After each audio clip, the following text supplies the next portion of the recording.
ሰላም ጤና ይስጥልን የተከበራችሁ ተመልካቾቻችን፣ እነሆ የብስራት የዩቲዩብ የመረጃ ሰዓታችን ተጀምሯል። መረጃዎቹን እየነገርኳችሁ እኔ ሰላማዊ ነጋሲ ከመላው የስቱዲዮ ባለሙያዎች የጋራ ቆይታ እናደርጋለን። በቅድሚያም ከሀገር ውስጥ ወደ ተገኙ መረጃዎች እናልፋለን። ወራቤ ኮምፕሬሄንሲቭ ሆስፒታል በኢትዮጵያ የጥራት ደረጃዎች መለኪያ በሕክምና ተቋማት የመጀመሪያ ስፍራ መያዙም ተነገረም።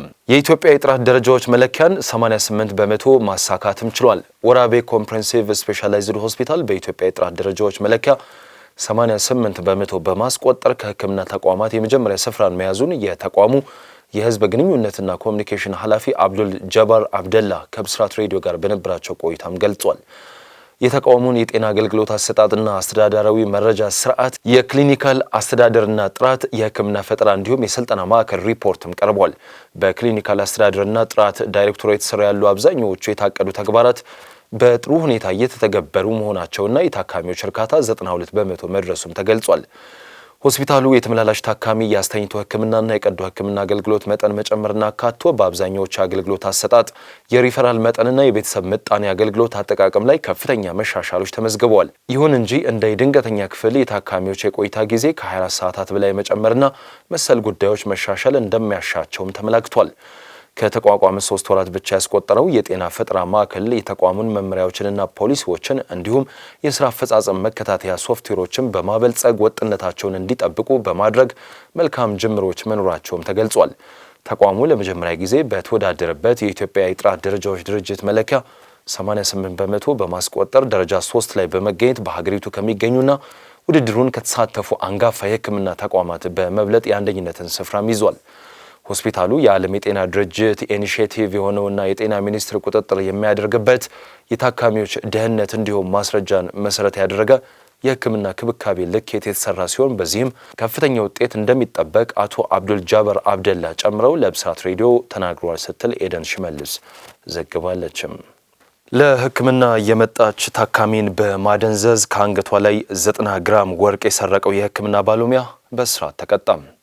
በኦሮሚያ ክልል ሰሜን ሸዋ ዞን ፍቼ ከተማ ነዋሪ የሆኑት ግለሰብ በተሰማቸው ህመም ምክንያት መስከረም 16 ቀን 2018 ዓ.ም ጠዋት 3 ሰዓት ላይ በፍቼ ከተማ ቡርቃ ጎራ ባጃጅ ተራ ወደሚገኘው የግል ሆስፒታል ያመራሉ። ግለሰቧም የደም ግፊት ምርመራ ለማድረግ የሄዱ ሲሆን በወቅቱም በክሊኒክ ውስጥ በማገልገል ላይ የነበረ በሙያው ነርስ የሆነ ፍቃዱ እሸቱ የተባለው ግለሰብ ለምርመራ ወደ ምርመራ ክፍል አስገብቶ የመመርመሪያ አልጋ ላይ እንዳስተኛቸው የፍቼ ከተማ አስተዳደር ፖሊስ ጽሕፈት ቤት ኃላፊ ኢንስፔክተር ታምሩ ቶልቻም ገልጿል። ወደ ምርመራ ክፍል የገቡት ወይዘሮም የምርመራ አልጋ ላይ እንደተኙ የህክምና ባለሙያው አልኮልና ሌሎች የሚያፈዙ መድኃኒቶችን አንገትና አፍንጫቸው አካባቢ በመቀባባት ራሳቸውን እንዲስቱ ካደረገ በኋላ ባለ 21 ካራት 90 ግራም የአንገት ሐብል ወርቅ ከአንገታቸው ላይ አውልቆ እንደወሰደም ተገልጿል። የጤና ባለሙያው ይህንን ድርጊት ከፈጸመ በኋላ ታካሚዋ ወይዘሮ ስትነቃ የአንገት ሐብሏን መሰረቋን እንዲመልስላት በጸባይ ስትጠይቀው የጣልሽበት ፈልጊ እንዳላትና እንዳልወሰደ ሲክድ ወዲያውኑ ለጸጥታ አካላት በማመልከት ድርጊቱ ወደ ህግ ቦታ እንዲመጣ መደረጉን ኢንስፔክተር ታምሩ ባይሳም ገልጿል። ጉዳዩም ወደ ፖሊስ ከቀረበ በኋላ የጤና ባለሙያው ጉዳዩን እንደማያውቅ ተከራክሮ የነበረ ሲሆን ፖሊስም ባደረገው ጥልቅ ምርመራ ጉዳዩን መፈጸሙን አምኖ የአንገት ሐብሉን በፌስታል ጠቅልሎ በሚሰራበት ክሊኒክ ጓሮ ከደበቀበት ቆፍሮ በማውጣት ለፖሊስ ሊያስረክብ መቻሉንም ገልጿል። ፖሊስም ምርመራውን በተገኘው ኤግዚቢትና በተጎጂዋ ቃል በማጠናከር የምርመራ መዝገቡን ለአቃቤ ህግ የላከ ሲሆን አቃቤ ህግም ከፖሊስ የቀረበውን የምርመራ መዝገብ ተመልክቶ ሙያውን አስታኮ በመጠቀም የሚፈጸም የወንጀል ድርጊትና ከባድ ስርቆት ክስ የመሰረተ መሆኑን ገልጿል። የአቃቤ ህግ ክስን የተከታተለው የግራር ጃርሶ ወረዳ ፍርድ ቤትም ጥር 5 ቀን 2018 ዓ.ም በዋለው ችሎት ተከሳሽ ፍቃዱ እሸቱ በ2 ዓመት ከ9 ወር እስራት እንዲቀጣና የሙያ ፍቃዱም እንዲሰረዝ የተወሰነበት መሆኑን ኢንስፔክተር ታምሩ ባይሳ ጨምረው ገልጿል ስትል ሰብል አበበ ዘግባለችም። በፖሊስ ተገድሏል የተባለው ወጣት ከ1 ዓመት ከ8 ወር በኋላ በህይወት ተገኘም። በካፋ ዞን የጠሎ ወረዳ በጋ ቀበሌ አንድ ግለሰብ ከብት በመስረቁ በፖሊስ ቁጥጥር ስር ውሎ ምርመራ መጀመሩም ተገልጿል። የደቡብ ምዕራብ ኢትዮጵያ ሕዝቦች ክልል ፖሊስ ኮሚሽን የሕዝብ ግንኙነትና ኮሚኒኬሽን ዳይሬክተር ኢንስፔክተር ደጀኔ አሰፋ ለብስራት ሬዲዮ እንደገለጹት በወረዳው የበጋ ቀበሌ ተጠርጣሪው በስርቆት ወንጀል ተጠርጥሮ ምርመራ እየተደረገበት በህመም ምክንያት ጉዳዩን ውጪ ሆኖ እንዲከታተል በወረዳው ፍርድ ቤት ትዕዛዝ መሰጠቱን ተናግሯል። ይሁን እንጂ ከፍርድ ቤት የተሰጠውን ትዕዛዝ ወደ ተጨማሪ ወንጀል በመቀየር ከሚኖርበት ስፍራ አምልጧል ያሉት አዛዡ ቤተሰቦቹ በፖሊስ ተገድለዋል በሚል በተሳሳተ መንገድ ለፌዴራል ሰብአዊ መብት ኮሚሽን ባቀረቡት ቅሬታ መሰረት ኮሚሽኑ እስከ ወረዳ ፖሊስ ጽሕፈት ቤት ድረስ ጉዳዩን ለማጣራት መምጣቱንም ገልጿል። የፖሊስ ስም በማጠልሸት ተጠርጣሪው ከፈጸመው ወንጀል ነፃ ለማድረግ የተደረገ ሴራ መክሸፉንና ተባባሪዎችንና ተጠርጣሪውን በሕግ ፊት ለመዳኘት ምርመራ እየጣራ ሲሆን ግለሰቡ ከ1 ዓመት ከ8 ወር ቆይታ በኋላ መገኘቱን ኢንስፔክተር ደጀኔ አሰፋ ለብስራት ሬዲዮ ገልጿል ስትል ሳምራዊት ስዩም ዘግባለችም። የተከበራችሁ ተመልካቾቻችን አሁን ደግሞ በቀጥታ የምናልፈው ወደ ዓለም አቀፍ መረጃዎች ይሆናል። በቅድሚያም ኢራን እንመለከታለን። ኢራን በተቃውሞ ሰልፍ ተሳታፊን በሞት ልትቀጣ ነው።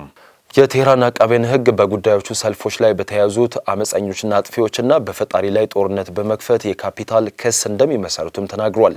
የዩናይትድ ስቴትስ የውጭ ጉዳይ መስሪያ ቤት በፋርሲ ቋንቋ በኤክስ ላይ ባሰፈረው መግለጫ የ26 ዓመቱ ኤርፋን ሶልታን የተባለ ግለሰብ በዕለተ ረቡዕ በሞት እንዲቀጣም ተፈርዶበታል ብሏል።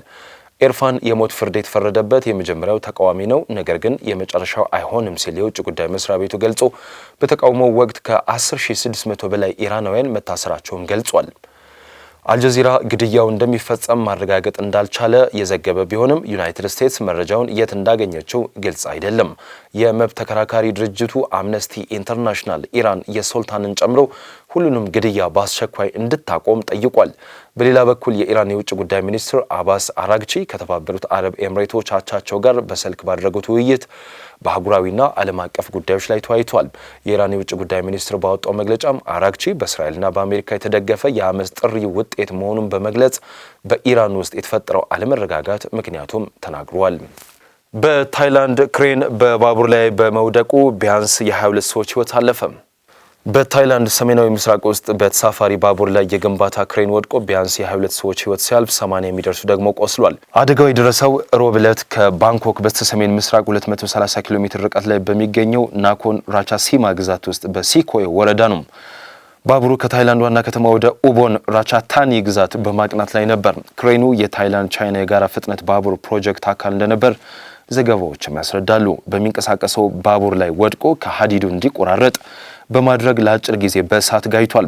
የትራንስፖርት ሚኒስትሩ ፊፋት በሰጡት መግለጫ 195 ተሳፋሪዎች በባቡር ውስጥ እንደነበሩና ሙሉ ምርመራ እንዲደረግ ትዕዛዝም ሰጥቷል። ክሬኑ የወደቀባቸው በባቡሩ ካሉት 3 ሰረገላዎች ውስጥ በሁለት ላይ ነበር ብሏል። የአልጀዚራ ዘጋቢ ቶኒ ቼንግ